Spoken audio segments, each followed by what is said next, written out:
ये 12th या 13th होगा, मुझे याद नहीं है इसलिए मैंने 12th लिखा है। आप इसको कंटिन्यूएशन में देख लेंगे, है ना। तो हमारा नेक्स्ट डिस्टिंक्शन है बेंजल्डिहाइड एंड एसिटोफिनोन। हमने दोनों का स्ट्रक्चर लिखा है, बेंजल्डिहाइड एंड एसिटोफिनोन। ये क्या है? अल्डिहाइडी ग्रुप है। ये क्या है? कीटोनिक ग्रुप है। तो हमने यहाँ पर लिख दिया मिथाइल कीटोन। तो जब ये अल्डिहाइड है तो हमें पता है कि Tollens reagent test aliphatic and aromatic दोनों देते हैं।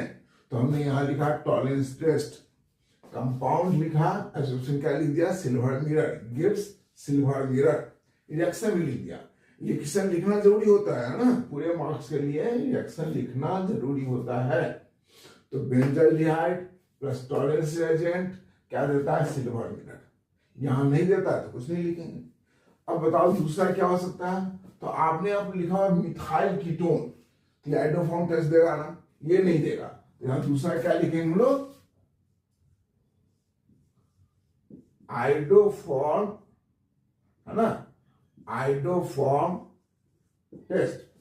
ये नहीं देगा, यहां लिख देंगे नो पीपीटी। और यहां पर लिख देंगे हम लोग, क्या लिख देंगे? दूसरे में gives yellow ppt of CHI3। Reaction लिख दीजिए,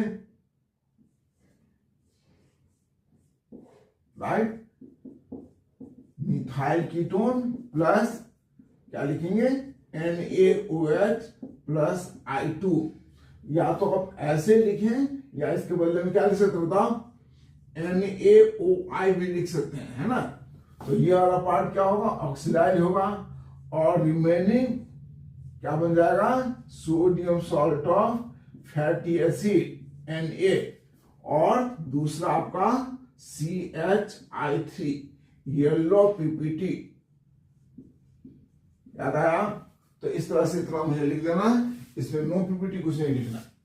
आप यहां चाहें तो लिख सकते हैं, यहां भी लिख सकते हैं। क्या लिख सकते हैं?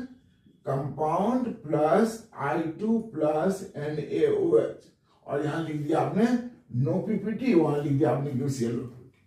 तो इस तरह से आप प्रेजेंटेशन लिखेंगे। कोई डाउट इसमें? तो पहले क्या लिखा आपने? ये अल्डिहाइड है, ये कीटोन है, ये एरोमेटिक अल्डिहाइड है, या एलिफेटिक अल्डिहाइड है। टॉलरेंस टेस्ट तो देगा ही, तो आपने लिखा Tollens test gives silver mirror, यहां लिखा नो पीपीटी। यहाँ पर रिएक्शन भी लिख दिया आपने, benzaldehyde Tollens reagent gives silver mirror, यहां नहीं मिला। फिर आपने दूसरा क्या लिखा? Iodoform test, compound plus I2 plus NaOH।